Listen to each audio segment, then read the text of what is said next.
La Segunda Guerra Mundial todavía oculta numerosos secretos. Muchos de ellos se guardan en los cuarteles de Adolf Hitler. Me llamo Łukasz Kasek. Soy explorador y apasionado de la historia. Me gustaría invitarles a viajar a los lugares donde se tomaron las decisiones más importantes de la Segunda Guerra Mundial. Veremos cómo vivía uno de los mayores criminales de la historia del mundo y desde dónde comandaba sus ejércitos. Conoceremos los cuarteles de Hitler. Tren América.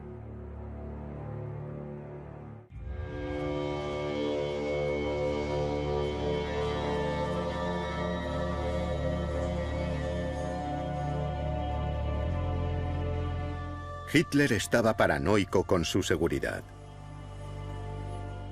Y donde más seguro se sentía era en alguno de los numerosos búnkeres monumentales que poseía, donde le protegían toneladas de hierro y hormigón. Sin embargo, los deberes del Führer del Tercer Reich, un hombre que arrojó militarmente el guante al mundo entero, le obligaban a viajar con frecuencia.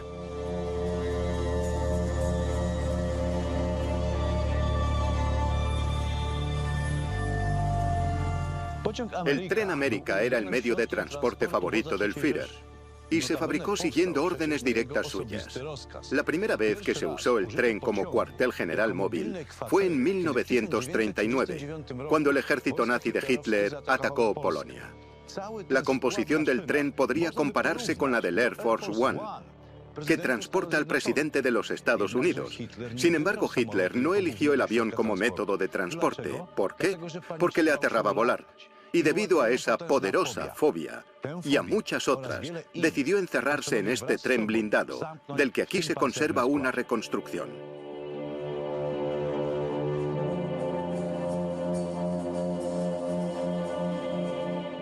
Antes de la Segunda Guerra Mundial, no existía ni una sola de las 7 legendarias autopistas alemanas actuales.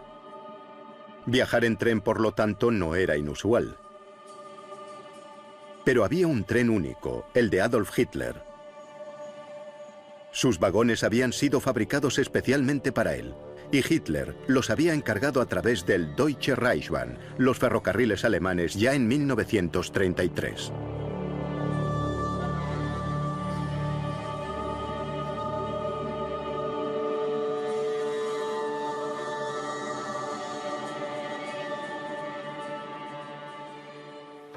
En aquella época, el tren se presentaba como un medio de transporte excelente, puesto que ofrecía una comunicación cómoda y relativamente rápida entre dos puntos, a lo que hay que sumar que servía como puesto de mando o cuartel general móvil para Hitler. El ferrocarril alemán por entonces ya estaba muy bien desarrollado y sigue estándolo hoy en día. El desplazamiento en tren era más rápido que en coche. Las carreteras eran mediocres en esa época. Además, recordemos que, por ejemplo, en 1934, la comitiva de Hitler que viajaba desde Berchtesgaden a Múnich había tenido un accidente en el que un ayuda de cámara de Hitler había resultado gravemente herido. Así que circular por aquellas carreteras antes de la construcción de las 7 autopistas alemanas era peligroso. A Hitler no le gustaban los aviones, debido a los cambios de presión que sufría durante los ascensos y descensos. Era algo que le ponía nervioso. Además, temía por su vida. Aunque sus aviones estaban perfectamente preparados para el vuelo y tenía un piloto personal experimentado, dedicado única y exclusivamente a él, Hitler prefería viajar en tren. Durante largos periodos de tiempo, este tren hizo las veces de cuartel general. Además, probablemente le ofrecía cierto nivel de desconexión de la realidad. Y en cuanto al factor psicológico, también le reportaba cierta seguridad, gracias a los cañones antiaéreos y demás elementos de seguridad que equipaban al convoy.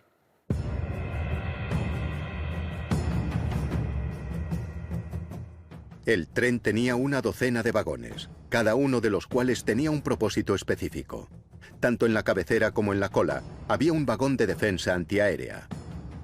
Además, había un vagón de equipajes, un vagón comedor, el coche cama donde dormía Adolf Hitler, otro para sus invitados, un salón con compartimentos para asesores, un vagón de conferencias, otro de baño, un coche para el personal de seguridad, el de prensa, el de comunicaciones, que servía como estación de mando, y una plataforma especial para transportar los coches de Adolf Hitler.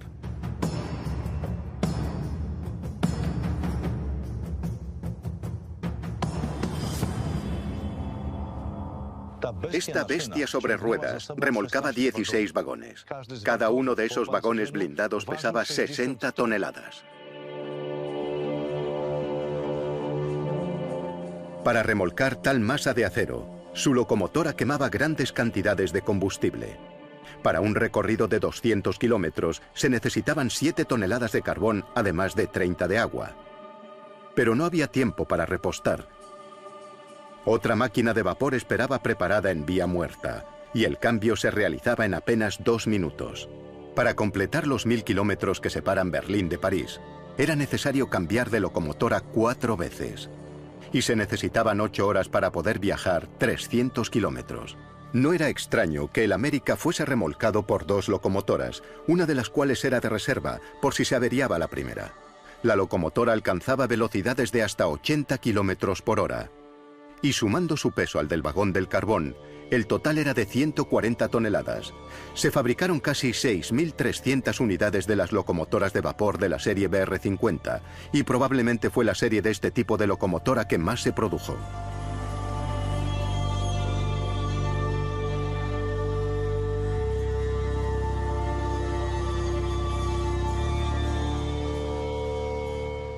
En la cabeza y en la cola del convoy viajaban sendos vagones con cañones antiaéreos y un equipo de 36 personas.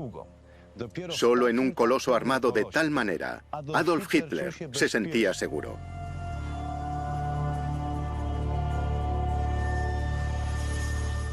El tren era cómodo y bastante lujoso. El vagón de conferencias contaba con una sala de estar y una mesa de roble, butacas y sillones, una sala con mapas y otra de comunicaciones. Sobre la mesa, los oficiales colocaban un mapa con banderas para marcar las ciudades que iban conquistando. Las paredes estaban forradas con paneles de nogal y palisandro. Continuando por el convoy, había 2 dormitorios, un guardarropa y 5 baños, 2 de ellos con bañeras esmaltadas en mármol. Había también 3 duchas de mármol y un aseo.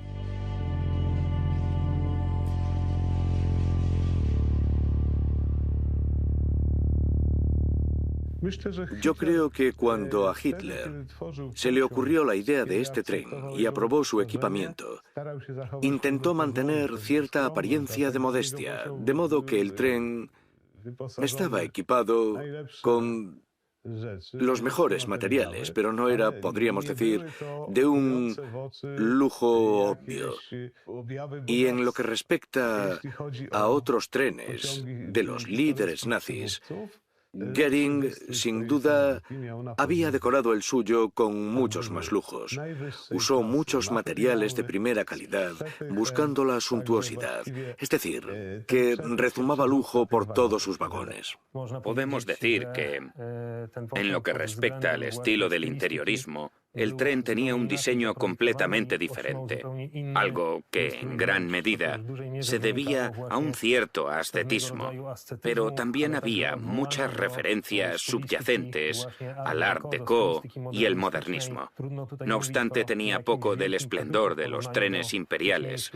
El ascetismo era el elemento predominante, probablemente debido a la propia personalidad de Hitler. Salvo ciertas partes del tren, como el vagón de la bañera o el cuarto de baño de Hitler, en general los materiales no eran de primera clase, pero ciertos elementos de mármol eran muy elegantes e indicaban una meticulosa atención al detalle.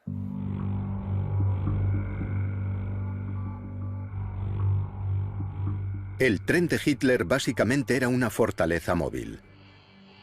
Los coches pintados de marrón y hechos de acero pesaban hasta 60 toneladas. El tren constaba, entre otras cosas, de vagones que llevaban 4 cañones antiaéreos, los denominados Flakwagen, que viajaban en la cabeza y la cola del convoy, y lo protegían de ataques terrestres y aéreos. Estos cañones de 20 milímetros eran muy efectivos y podían alcanzar objetivos a 2,5 kilómetros. pero eran mucho más eficientes con objetivos terrestres, como los vehículos ligeros. Su alcance era de 5 kilómetros y tenían una cadencia de tiro de 800 proyectiles por minuto.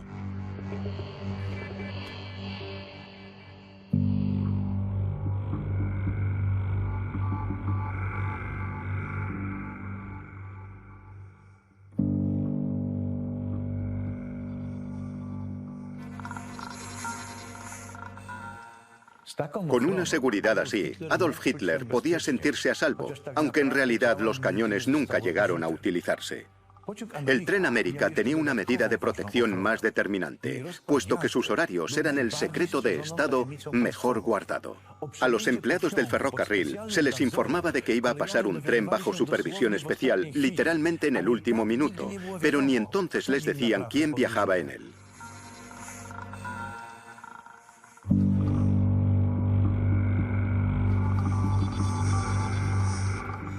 No se sabía dónde iba ni de dónde venía.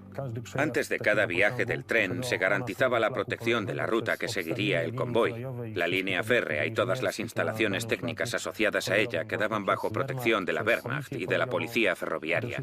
Fundamentalmente se verificaba minuciosamente la precisión técnica de los dispositivos de cada estación y se revisaban las vías para descartar minas terrestres. Un batallón de infantería al completo se encargaba de la protección de la ruta. Al comienzo de la guerra estaba bajo el mando del coronel Erwin Rommel, quien había obtenido el puesto en el contacto directo tras ganarse la confianza de Hitler.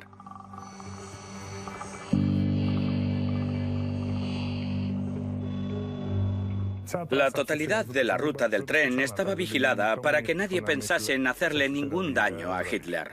En todos los puntos donde tenía que parar el tren, o por donde cualquiera podría imaginar que pasaría, se situaban guardias de la policía ferroviaria o directamente la Wehrmacht, que se colocaban cada 12 metros más o menos. Se aseguraban de que nadie se acercase a las vías o a una estación. Y si el tren tenía que parar en una estación, como la de Gogolin, la rodeaban y no se permitía el tráfico ferroviario. Hasta que el tren no abandonaba la estación, no se recuperaba la normalidad.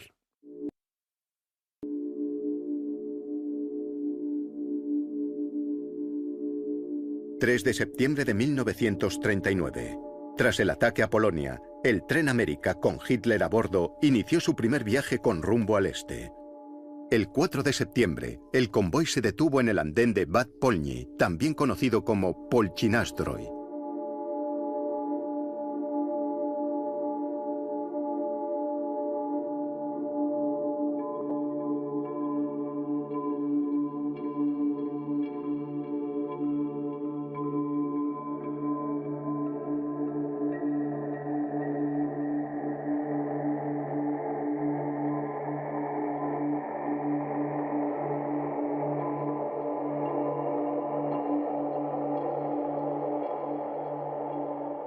La seguridad del Führer ya le esperaba en Polchinastrój y alrededor de la estación se había creado una zona restringida de un radio de 500 metros.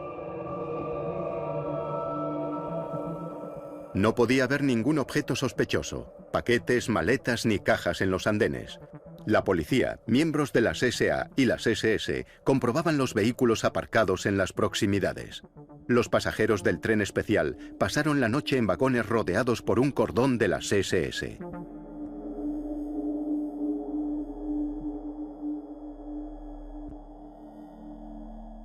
Eran medidas de seguridad que parecían desproporcionadas, pero poco después, Hitler recibió la confirmación de que esas medidas extra protectoras habían sido necesarias. Cuando el Tren América abandonaba la estación de Bad Polny, a unos 2 kilómetros del tren, el 42º Escuadrón de Reconocimiento del Ejército Polaco bombardeaba las vías en el ataque a las fuerzas de Guderian.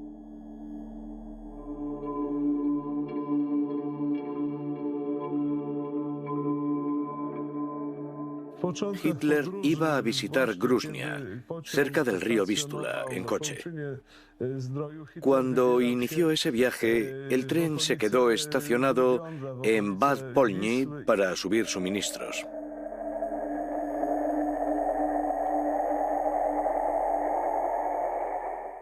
En el viaje de regreso, se produjo una situación que nadie esperaba. Ni Hitler ni los aviadores polacos que atacaron las posiciones de los tanques alemanes con sus aviones caras a varios kilómetros de distancia del convoy de Hitler. Cuando cayeron las bombas, la comitiva de coches rápidamente procedió a la evacuación y regresó al tren. El escuadrón aéreo polaco no sabía que Hitler estaba viajando por la zona. Y esa fue básicamente la única ocasión en la que las bombas polacas explotaron cerca de Adolf Hitler.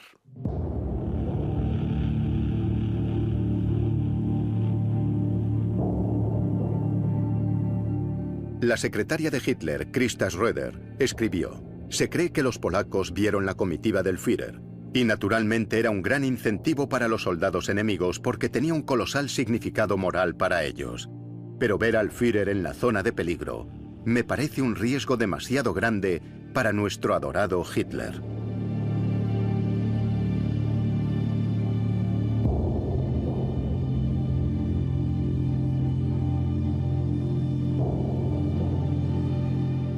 No solo los colaboradores más cercanos del Führer estaban preocupados, sino que el propio Hitler también estaba lleno de temores y fobias. Aparte del miedo a volar, también tenía pavor al dentista y le obsesionaba su propia seguridad.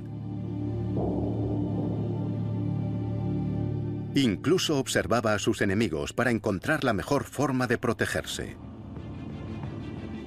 Ciertas fotos que muestran a Hitler inspeccionando un tren blindado polaco, destruido por los alemanes, han sobrevivido hasta nuestros días.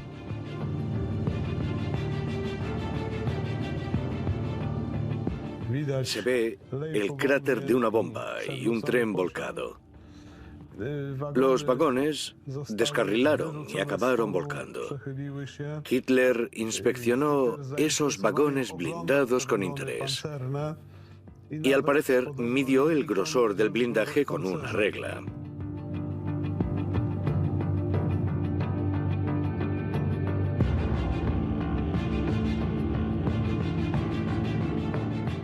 Pero ¿de qué tipo de personas se rodeaba el dictador? ¿De personas fáciles de controlar o de personas con las que se sentía seguro? ¿Quién le acompañaba siempre durante esos largos viajes? Un adjunto de la Luftwaffe llevaba la lista de los pasajeros del Tren América. Durante los 3 primeros días de la guerra, se constituyó el cuartel general de Hitler, cuya estructura, composición y reparto de tareas no cambió en toda la guerra. Hitler iba acompañado constantemente por 2 ayudas de cámara personales, 3 secretarias y 2 personas de servicio. Todos, por supuesto, habían sido investigados. Y se había verificado su árbol genealógico de varias generaciones para excluir un origen judío. La seguridad también era muy estricta a la hora de seleccionar el personal del tren, incluidos los auxiliares, como camareros o encargados del mantenimiento técnico. Todas estas personas eran investigadas por los servicios secretos alemanes. Solo los guardias de seguridad iban armados y tenían su propio vagón. En el periodo de posguerra, varios miembros del cuerpo de seguridad de Hitler contaron sus historias. Según ellos, habían sido seleccionados especialmente de entre la policía alemana, las unidades especiales y el regimiento Leibstandarte Adolf Hitler. Pero lo más peculiar, no obstante, es que había un vagón especial, separado de todos los demás, para el personal de seguridad, y solo había una regla de obligado cumplimiento, que solo podían ir armados los guardias de Hitler.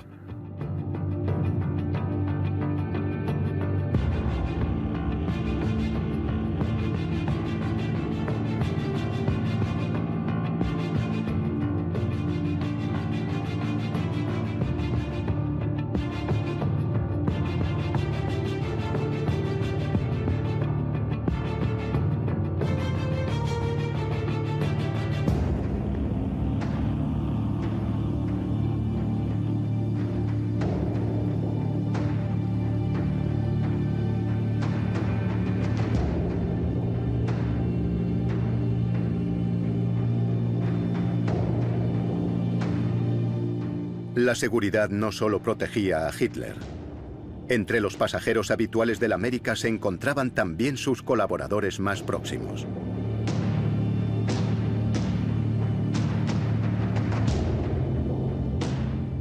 Todos los miembros clave de su equipo viajaron en ese tren.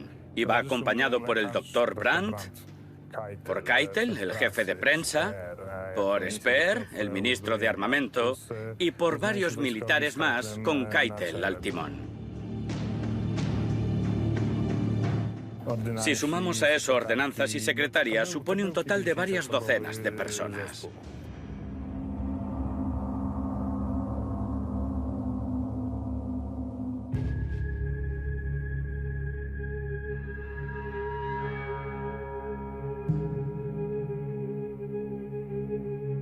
Un grupo reducido acompañaba a Hitler a todas partes.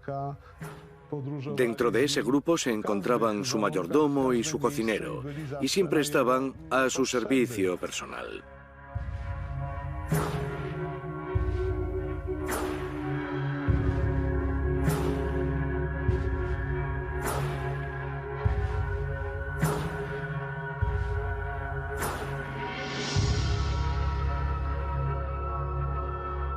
Igualmente, una de sus secretarias lo acompañaba siempre a donde fuese.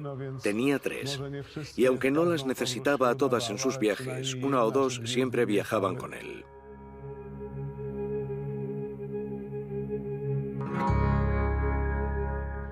Igual que sus ayudas de cámara. Uno de ellos acompañaba a Hitler en el tren, pero no eran necesarios todos en todos los viajes que realizaba.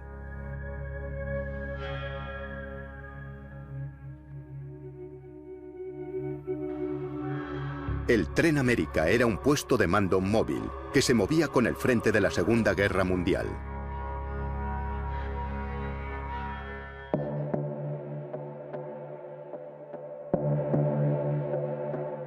En mayo de 1940, el tren atraviesa Bélgica, Holanda y Luxemburgo para llegar finalmente a territorio francés. No obstante, oficialmente nadie podía saber a dónde se dirigía en esta ocasión el Tren América. Toda la operación se mantuvo en secreto para que los aliados no supiesen cuál sería la siguiente fase de la operación en el frente occidental en mayo de 1940 y nadie pudiese sospechar que todo empezaba ese día porque el Führer había salido rumbo hacia el oeste. El tren fue trasladado hasta una estación en las afueras de Berlín, en Finkelburg. Todo el personal que subió lo hizo en el más estricto secreto y se usó la contraseña «Damos permiso para Pentecostés». Pentecostés estaba a la vuelta de la esquina. La contraseña fue comunicada telefónicamente a todo el personal que debía viajar. Los miembros del equipo hicieron las maletas y llegaron a las afueras de Berlín sin saber cuál era el motivo. El Tren América era un incómodo palacio sobre ruedas, además de por miembros del almirantazgo, generales y el jefe del Estado Mayor de la Wehrmacht. Hitler estaba rodeado también por un numeroso servicio doméstico. Posiblemente esta sensación de comodidad aliviaba su paranoia y sus fobias al mismo nivel que el blindaje del tren.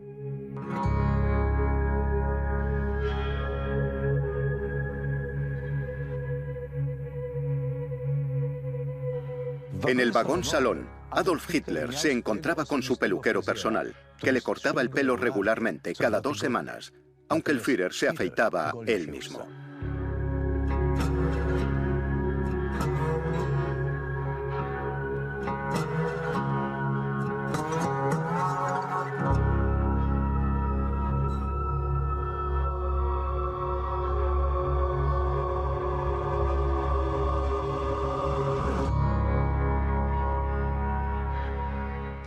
¿A qué se debe el nombre de Tren América? Historiadores e investigadores barajan 3 posibilidades. La primera es que los nazis ponían a sus trenes nombres de continentes, como Goering, que tenía el Asia, o Keitel, que tenía el África. La segunda posibilidad tiene que ver con la fascinación que Hitler sentía por la masacre cometida por los colonos blancos contra los indios de Norteamérica, lo que posibilitó que el continente americano llegase a ser mayoritariamente blanco. La tercera posibilidad se centra en una pequeña localidad francesa llamada América, donde Adolf Hitler había combatido como cabo en el ejército alemán durante la Primera Guerra Mundial. Los historiadores aún debaten sobre cuál de las teorías es la verdadera. Pero posiblemente, el tren de Hitler debe su nombre a cierta jovencita alemana.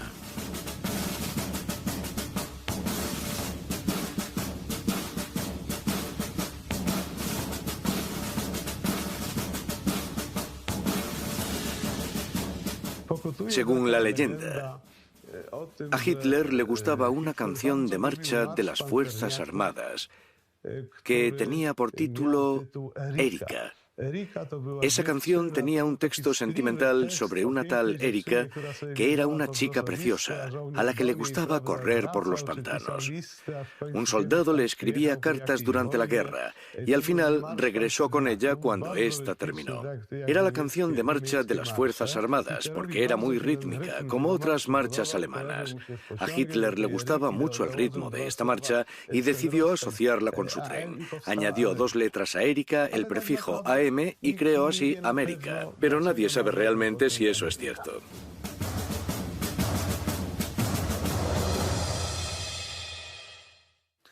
Hitler durante la guerra usó también el tren para realizar varias visitas de carácter político.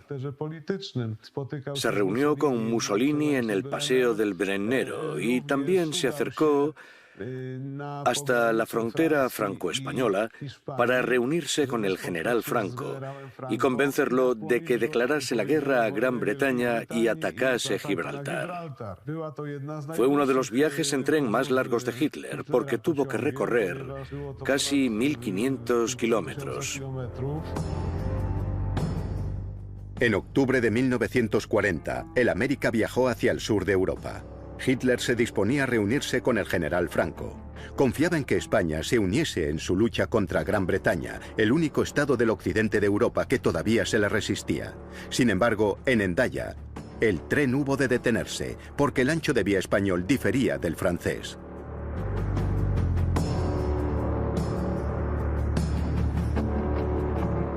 A pesar de las adversidades, Hitler logró reunirse con el general Franco, pero por desgracia para él, el desenlace no sería satisfactorio. Franco no estaba dispuesto a participar abiertamente en la guerra, aunque apoyaba políticamente a Hitler. Por lo tanto, el viaje no arrojó los frutos esperados.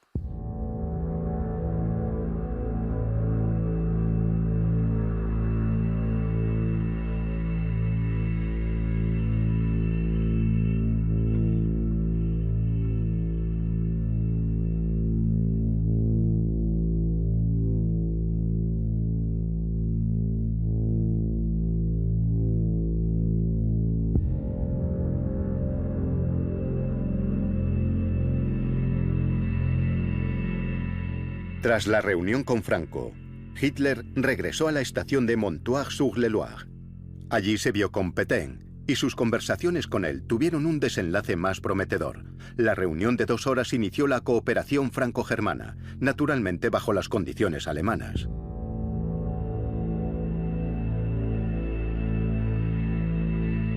Finalizado el encuentro con Pétain, el tren se dirigió a Múnich. Allí Hitler tuvo conocimiento de que Mussolini quería invadir Grecia, por lo que se dirigió a Florencia para disuadirlo de esa idea, pero llegó demasiado tarde.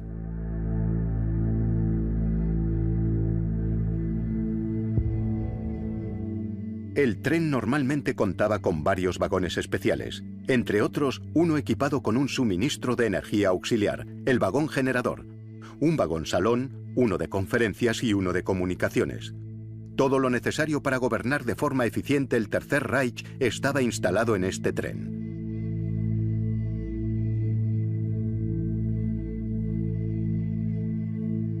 También disponía de un equipo de comunicaciones que permitía establecer las comunicaciones necesarias, así como instalaciones para el mando. Había además un coche de prensa que posibilitaba la organización de determinados tipos de conferencias de prensa y que era una importantísima herramienta de propaganda.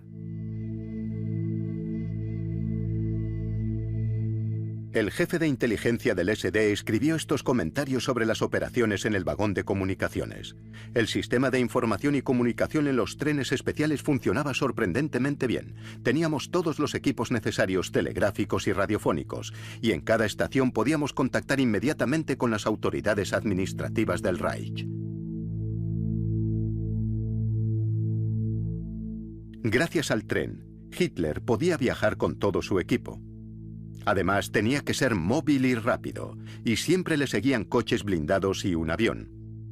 Hitler tenía a su disposición un cóndor cuatrimotor que volaba acompañando al tren en su recorrido. En caso de emergencia, esperaba al Führer en el aeropuerto más cercano, listo para despegar. En el tren América había también un vagón para transportar los coches de los pasajeros, las limusinas más conocidas, el Maybach Horch 850 Pullman del gobierno y un Mercedes de 6 ruedas.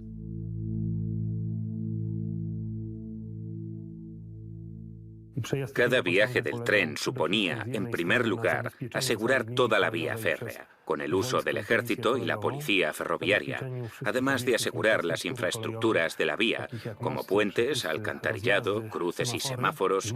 Implicaba también incrementar la protección en relación con posibles explosivos o sabotaje en las vías, como, por ejemplo, daños a la red viaria, material, cambios de agujas, etc.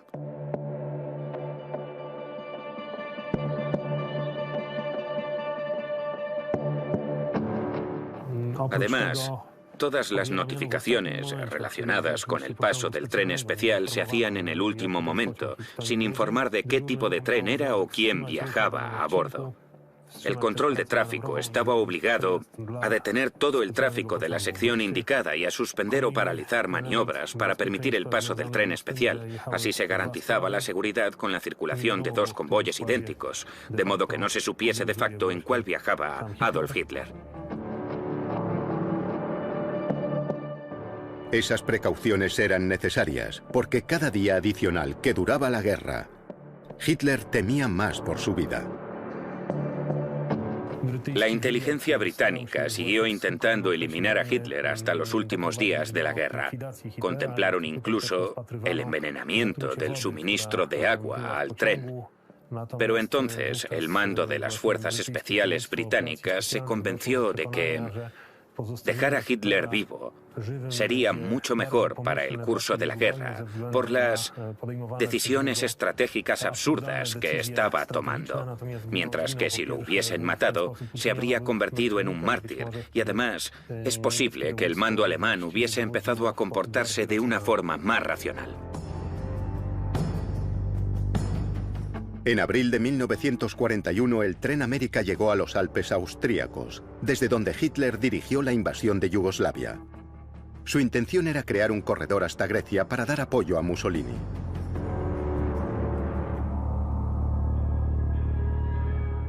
El jefe de la inteligencia del SD dijo lo siguiente sobre su vida en el tren. El estrépito de las mecanógrafas y de las voces que les dictaban provocaban un ruido casi insoportable cuando el tren se detenía. El ruido solo era soportable cuando el tren estaba en movimiento. Tras 10 días en el tren, la secretaria de Hitler, Christa Schröder, escribió a una amiga: «El calor es casi insoportable, diría que horroroso. El sol abrasa el tren todo el día.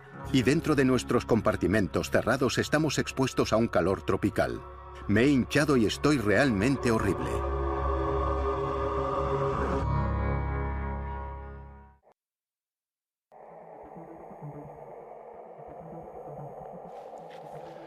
El tren América era el tren personal de Adolf Hitler. Y él dictaba las normas y principios que debían seguirse a bordo. Solo su comodidad era vital, no importaba la del resto de pasajeros. Eso significaba numerosos inconvenientes, e incluso los dignatarios nazis de más alto rango tenían motivos para quejarse. El mismísimo Heinrich Himmler se encontró con una sorpresa no deseada cuando el tren se detuvo en una ocasión en pleno campo abierto. El tren no paró en una estación, sino en medio de un bosque. Hay incluso una fotografía de Hitler sentado en una banqueta, junto a su vagón. Dada la altura del tren, hacía falta una escalerilla y hubo que improvisar. A Himmler le pusieron una caja de madera a modo de escalera, pero desgraciadamente la caja no resistió su peso. La pierna de Himmler atravesó la caja, se cayó y se le rompieron los quevedos, las gafas sin patillas que llevaba. Reprendió con dureza a todos sus subordinados, aunque esa situación solamente demostró lo incómoda que podía ser la vida habitual en el tren, especialmente porque evitaban las estaciones y los desviaban de forma habitual a vías muertas para ocultarlos a ojos no autorizados.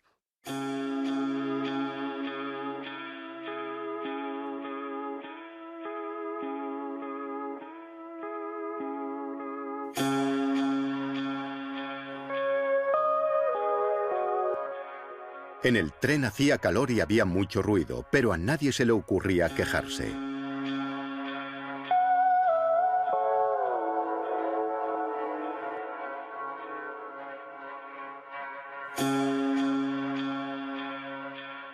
Los encarnizados combates en el frente oriental provocaron que las fobias de Hitler saliesen a la luz. Cuando fue evidente que conquistar Rusia ya no era posible, empezó a aislarse de sus colaboradores. El Tren América dejó de ser un cuartel móvil y pasó a convertirse en un simple medio de transporte entre búnkeres. El único lugar en el que se sentía a salvo.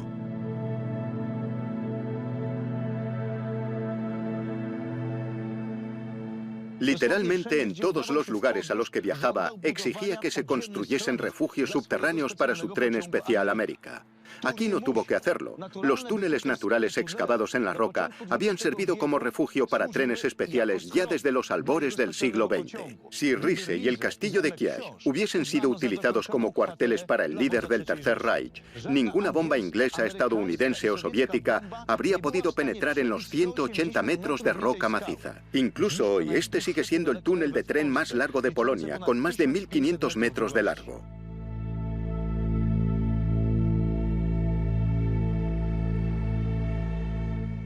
El tren nunca había sido atacado y sobrevivió indemne hasta el final de la guerra. No obstante, hubo ciertos rumores de que un movimiento de resistencia polaco de Pomerania había descubierto que el tren de Hitler viajaría desde Gierbosa a Berlín. Y entonces analizaron la posibilidad de atacarlo e intentar volarlo por los aires. Pero esto nunca ocurrió. Al final nunca hubo una tentativa como esa. A finales de 1941, cuando los Estados Unidos entraron oficialmente en la Segunda Guerra Mundial, el nombre América dejó de sonar bien para Hitler.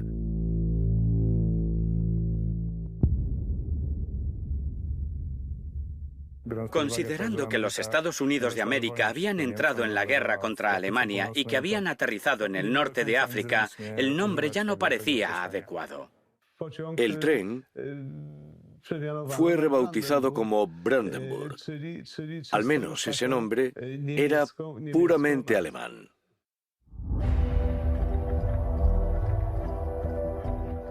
A finales de 1944 y comienzos de 1945, el Ejército Rojo avanzaba sin pausa hacia el oeste, y el dictador se embarcó en su viaje final, hacia el centro de un imperio que se desmoronaba a pasos agigantados, Berlín.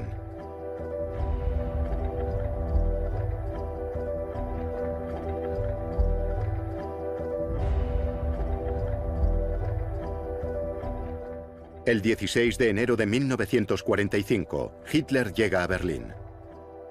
Desde la ventana de su salón, contempla la magnitud de los daños de la guerra. Se da cuenta entonces de que ha perdido, de que el imperio alemán no renacerá. Incluso la espléndida estación de tren de Anhalter Bahnhof ya había sido bombardeada. El tren se detuvo en la pequeña estación de Grünewald.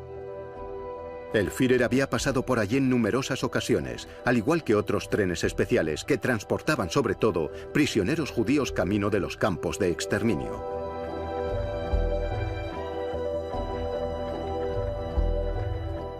Hitler no volvió a pisar el América.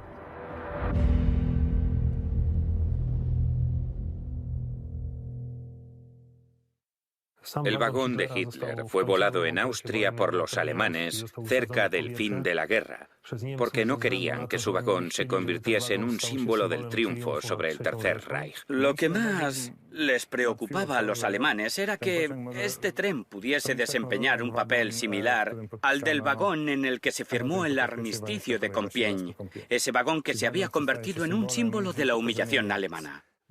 Tal vez no querían que ese vagón se convirtiese en una especie de trofeo de guerra. No querían que alguien se lo llevase para exhibirlo como si fuese un humillante botín de guerra.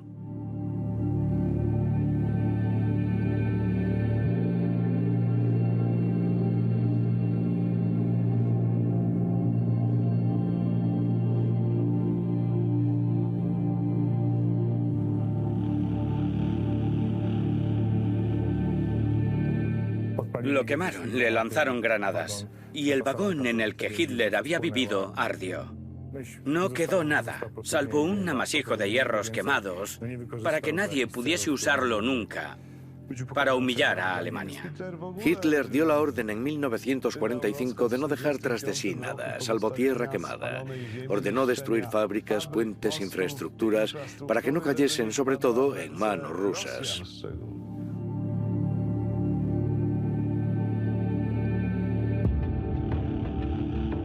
Esto demuestra una cierta paranoia. El país estaba siendo bombardeado, estaba siendo humillado, y con toda justicia. Pero un grupo de fanáticos decidió prestar atención a detalles como qué iba a ser del vagón personal de Hitler.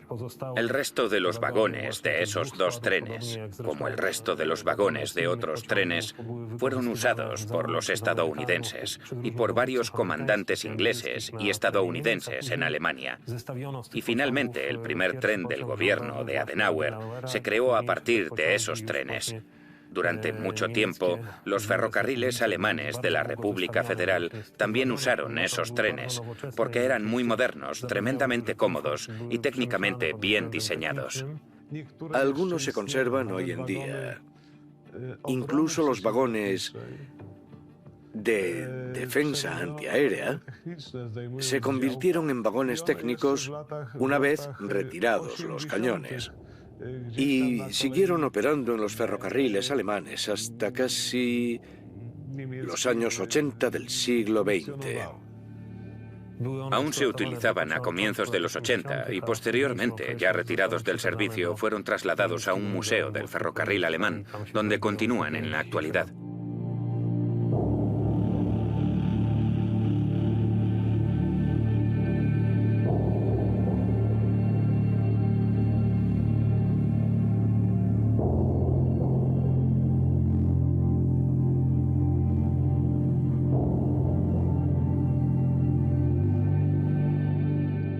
Aún hoy, podemos sentir la atmósfera única del tren América. Unos cuantos vagones reconstruidos se conservan todavía en una vía muerta en Jedlinka. Afortunadamente, ya no son un lugar donde se toman decisiones. Hoy, son una simple atracción turística.